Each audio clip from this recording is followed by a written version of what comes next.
ഭാരതത്തിന്റെ പരമാധികാരത്തിനും സുരക്ഷയ്ക്കും ഭീഷണി ഉയർത്തി രാജ്യത്ത് വൻതോതിൽ ഭീകരാക്രമണങ്ങൾക്ക് പദ്ധതിയിട്ട പാകിസ്ഥാൻ കേന്ദ്രീകരിച്ച് പ്രവർത്തിക്കുന്ന ഷഹ്സാദ് ഭട്ടി ശൃംഖലയ്ക്കെതിരെ രാജ്യം കണ്ട എക്കാലത്തെയും വലിയ സംയുക്ത ഭീകരവിരുദ്ധ ഓപ്പറേഷനുമായി കേന്ദ്ര സുരക്ഷാ ഏജൻസികൾ. പാകിസ്ഥാന്റെ രഹസ്യാന്വേഷണ ഏജൻസിയായ ISIയുടെ പൂർണ്ണ പിന്തുണയോടെ പ്രവർത്തിക്കുന്ന അന്താരാഷ്ട്ര ഭീകര ശൃംഖലയാണ് 14 സംസ്ഥാനങ്ങളിൽ ഒരേ സമയം നടത്തിയ മിന്നൽ പരിശോധനയിലൂടെ നമ്മുടെ സുരക്ഷാ ഏജൻസികൾ തകർത്തെറിഞ്ഞിരിക്കുന്നത്. രാജ്യത്തിന്റെ വിവിധ ഭാഗങ്ങളിൽ ഗ്രനേഡ് ആക്രമണങ്ങൾ, IED സ്ഫോടനങ്ങൾ, പെട്രോൾ ബോംബ് എറിയൽ, ക്വട്ടേഷൻ കൊലപാതകങ്ങൾ എന്നിവ നടപ്പിലാക്കാൻ ലക്ഷ്യമിട്ട ഭീകര ശൃംഖലയുടെ 50-ലധികം കേന്ദ്രങ്ങളിലാണ് ഓഗസ്റ്റ് 12-ന് കേന്ദ്ര ഏജൻസികളും വിവിധ സംസ്ഥാനങ്ങളിലെ പോലീസും ചേർന്ന് അതിനിർണായകമായ തത്സമയ വിവരങ്ങൾ പങ്കുവച്ചുകൊണ്ട് റെയ്ഡ് നടത്തിയത്.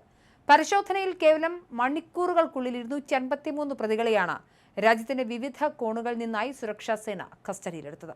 ഇതോടെ പാകിസ്ഥാൻ കേന്ദ്രീകരിച്ചുള്ള ഈ ഭീകര ശൃംഖലയുടെ ആഴവും വ്യാപ്തിയും ഭാരതത്തിൽ ഇവർ വ്യാപിപ്പിച്ച രാജ്യവിരുദ്ധ സ്വാധീനത്തിന്റെ വലിപ്പവുമാണ് വെളിച്ചത്ത് വന്നിരിക്കുന്നത്.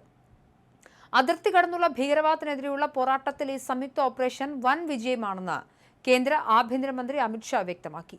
ഇന്ത്യയിൽ അശാന്തി വിതയ്ക്കാൻ പദ്ധതിയിട്ട ഷഹ്സാദ് ഭട്ടി നെറ്റ്വർക്കിനെ സുരക്ഷാ സേന പൂർണ്ണമായും തകർത്തുവെന്നും 200-ലധികം സജീവ ഭീകരകണ്ണികളെ പിടികൂടാൻ സാധിച്ചുവെന്നും അദ്ദേഹം വാർത്താക്കുറിപ്പിലൂടെ അറിയിച്ചു.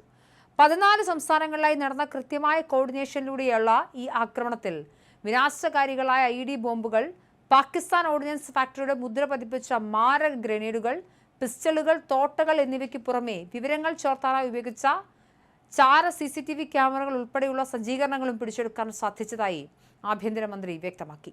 പ്രാദേശിക കൈകാര്യാർത്ഥികളെയും ഏജന്റുമാരെയും ഉപയോഗിച്ചാണ് ഈ ഭീകര ശൃംഖല ഇന്ത്യക്കുള്ളിൽ തങ്ങളുടെ സ്വാധീനം വ്യാപിപ്പിച്ചിരുന്നത്.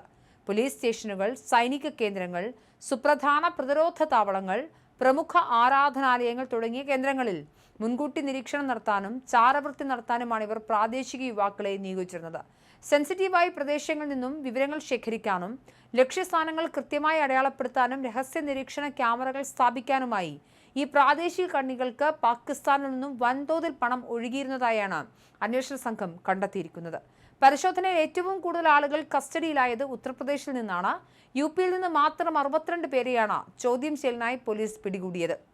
ഹരിയാനയിൽ നിന്നും 52 പേരും, തലസ്ഥാനമായ ഡൽഹിയിൽ നിന്നും 51 പേരും, പഞ്ചാബിൽ നിന്ന് 44 പേരും കസ്റ്റഡിയിലായി. ഇതിനു പുറമെ രാജസ്ഥാനിൽ നിന്ന് 15 പേരെയും, മഹാരാഷ്ട്രയിൽ 8 പേരെയും, ഉത്തരാഖണ്ഡിൽ നിന്നും 5 പേരെയും പിടികൂടി. കർണാടക, ഗുജറാത്ത്, ബീഹാർ എന്നീ സംസ്ഥാനങ്ങളിൽ നിന്ന് 3 പേർ വീതവും, തെലങ്കാന, ഹിമാചൽ പ്രദേശ്, ജമ്മു കാശ്മീർ, കേരളം എന്നീ സംസ്ഥാനങ്ങളിൽ നിന്ന് 2 പേർ വീതവുമാണ് കസ്റ്റഡിയിലായത്. കേരളത്തിലും പ്രതികൾ പിടിയിലായത് അതീവ സുരക്ഷാ ആശങ്കയുയർത്തുന്ന കാര്യമാണ്. കേസിന്റെ തുടരന്വേഷണത്തിന്റെ ഭാഗമായി ഡൽഹിയിലും കർണാടകയിലും പുതിയതായി കേസുകൾ രജിസ്റ്റർ ചെയ്ത് അന്വേഷണം ഊർജിതമാക്കിയിട്ടുണ്ട്. ഇതുവരെ ഷഹ്സാദ് ഭട്ടി ശൃംഖലയുമായി ബന്ധപ്പെട്ട് 80-ലധികം FIRകൾ രജിസ്റ്റർ ചെയ്യുകയും 200-ലധികം ആളുകളുടെ അറസ്റ്റ് രേഖപ്പെടുത്തുകയും ചെയ്തിട്ടുണ്ട്.